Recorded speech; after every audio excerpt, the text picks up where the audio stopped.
Resposta Católica de hoje, gostaríamos de responder a pergunta do José Douglas, que quer saber se a Virgem Maria é onipresente. A pergunta do José Douglas é a seguinte: Deus está em todo lugar, sabe de tudo e tem todo o poder, pois é Deus. E a Virgem Maria, para atender todos os pedidos, teria de estar em todos os lugares? E os santos? E os anjos? E Satanás? Bom, aqui são duas coisas bem diferentes. Vamos diferenciar a atuação dos santos e da Virgem Maria e a atuação dos anjos, não é? Por quê? Porque os anjos, na realidade, eles não estão ligados a nenhum lugar, é evidente, não é? Porque o anjo não tem corpo. Se ele não tem corpo, ele não pode estar em lugares. Então, como é que eu posso dizer que um lugar está infestado, não é, por Satanás? Como é que eu posso pedir para o anjo da guarda me acompanhar? Bom, a presença dos anjos em lugares se explica a partir do fato de que eles concentram a sua atuação em alguns lugares. Então, veja só, quando uma pessoa é atacada pelo demônio através de uma tentação, o demônio está concentrando, não é, a sua atenção espiritual naquela pessoa. Ele não é onipotente, ele não é onipresente, ele não está em todos os lugares. Então, isso significa que ele tem um poder limitado. Ele aplica o seu poder ali. Então, você pode dizer que aqui existem 100 demônios, por exemplo, porque eu tenho 100 demônios aplicando o seu poder espiritual, a sua realidade espiritual ali. Por quê? Porque eles não são onipresentes. A mesma coisa os anjos da guarda. Os anjos da guarda, eles podem concentrar a sua atuação, não é, em alguma pessoa, em algum fato, em algum lugar. Mas existe uma grande diferença entre os anjos e os demônios, que é o seguinte: os anjos têm uma vantagem sobre os demônios. Eles viram Deus. Os demônios nunca viram Deus. Isso quer dizer que os anjos têm acesso também à vontade de Deus e ao conhecimento das coisas de Deus, coisa que nós sabemos, o demônio não tem. O demônio, ele não sabe exatamente qual é o plano de Deus, e é por isso que ele perde sempre, né? Porque ele está às escuras, ele está às apalpadelas, enquanto os anjos recebem informações diretas de Deus. Então eles têm uma vantagem sobre os demônios. Muito bem. Colocado de lado a atuação dos anjos e dos demônios, como é que atuam os santos?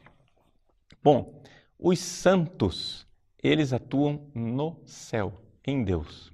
Ou seja, eles fazem parte da igreja celeste e triunfante na glória do céu. E na glória do céu eles não estão ociosos. Na glória do céu eles também aplicam todo o seu ser, toda a sua vontade para realizar coisas boas. E aqui o que eles podem fazer é interceder por nós. Eles podem rezar por nós. Mas você vai dizer: mas padre, espera lá, e Deus? Deus não sabe do que eu preciso? Deus não sabe quais são as minhas necessidades? Para que é que um santo precisa ficar pedindo as coisas para Deus? Ora, meu irmão, com esta sua objeção, você derruba completamente a necessidade da oração. Não somente dos santos no céu, mas a sua oração. Porque se Deus já sabe, para que você vai rezar? Se Deus já sabe, para que nós vamos pedir aqui na terra? Não é verdade? E, no entanto, nosso Senhor Jesus Cristo nos ensinou a pedir. Então, a primeira atitude nossa é de obediência, de humildade diante de Deus, de entender o seguinte: nosso Senhor nos ensinou a rezar. Ele nos ensinou a pedir. Nós não sabemos exatamente por que é que nós devemos pedir. Nós não sabemos exatamente, é um grande mistério.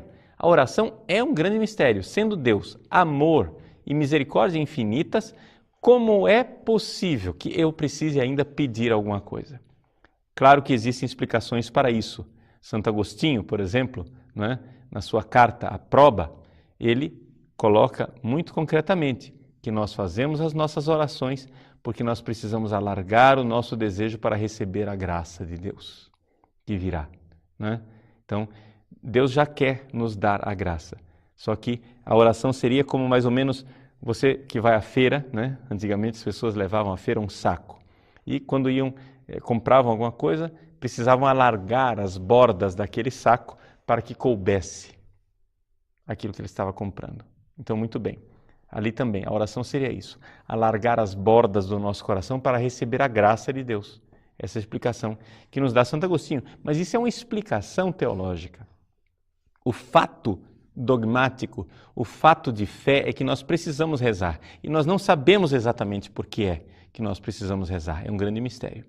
Se nós rezamos aqui, porque Deus quer que nós colaboremos na realização de sua vontade na terra, os anjos e os santos no céu podem também orar, podem também pedir a Deus. E, aliás, o fazem, certamente, porque Deus assim quer. Porque Deus poderia fazer tudo independente de nós, mas na sua graça e na sua glória, Ele quer fazer as coisas através também da nossa ação. Nós somos cooperadores da graça de Deus. Então os santos, eles têm também as suas missões. E chegamos finalmente, então, ao coração da sua pergunta, Zé Douglas, que é a Virgem Maria. Como é possível, então, que a Virgem Maria ouça todas as nossas orações? Ela é onisciente. Não é possível, né? Porque, veja só, devotos de Santo Antônio há muitos no mundo, mas devotos à Virgem Maria, todos os católicos são devotos. Então você tem aí 1 bilhão de pessoas falando com a Virgem Maria. Como é possível a Virgem Maria ouvir a oração de 1 bilhão de pessoas? Primeiro, vamos recordar que a Virgem Maria não é um santo entre os vários santos. Ela tem uma missão especialíssima na ordem da graça. Ela foi encarregada por Deus, não porque ela quis, mas por graça de Deus. Ela foi encarregada por Deus para gerar o Filho de Deus. Ela deu o seu consentimento, nisso é que entrou a vontade dela. Ela assentiu, ela disse sim à vontade de Deus. Mas foi um desígnio divino que assim fosse. E esse desígnio divino se mantém ainda hoje.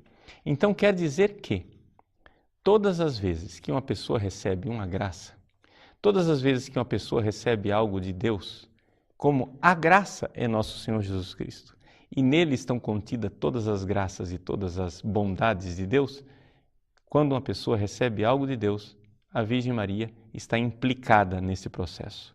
Por quê? Porque assim como Jesus foi gerado através dela na história, Deus quer que ela continue gerando o seu Filho Jesus ao longo da história. E é por isso que Maria, embora seja membro da Igreja, é chamada de Mãe da Igreja. Porque o corpo de Cristo, que é a Igreja, é gerado no ventre da Virgem Maria, que gera sempre o corpo de Cristo. Então, aqui é que a Virgem Maria ouve sim os nossos pedidos. Pergunta, ela é onisciente? Não, ela não é onisciente, mas ela, estando em Deus, participa por graça daquilo que Deus quer que ela saiba. Deus deu a ela uma missão bem específica. Deus dá a ela esta missão e, portanto, dá também os meios para cumprir essa missão. Ela é onipotente? Também não. Ela é onipresente? Também não. Acontece que a Virgem Maria, estando em Deus, ressuscitada, porque, veja, aqui está uma outra diferença de Maria com os outros santos, não é? Os santos estão em Deus somente a alma. Maria está com Deus corpo e alma, não é? Então, a Virgem Maria, estando ressuscitada em Deus, ela pode, de alguma forma, estar na presença onde quer que esteja o corpo de Cristo no mundo. Ou seja, a Virgem Maria, ela tem uma presença maior do que os outros santos, porque ela faz parte de forma misteriosa desta economia da salvação, ou seja, tudo isso que Deus faz para nos salvar. Deus é coerente no seu projeto de salvação. Assim como Ele fez para mandar Jesus no mundo, Ele continua fazendo. Como Ele escolheu Maria, Ele continua utilizando a Virgem Santíssima para trazer Jesus ao mundo. Seja na Eucaristia, na presença do seu corpo eucarístico, seja na presença do seu corpo místico, que é a Igreja. E assim a Virgem Maria tem uma presença, sim, diferenciada no mundo. Ela não é onipresente, Não, porque isso é uma característica da natureza divina. Mas ela, estando agraciada por Deus com uma missão especial, tem sim uma presença. Tem uma presença em todos os lugares, mas não por onipresença, mas por graça, por ter esta missão. Deus concede a ela que ela possa exercer a sua missão em todo o mundo.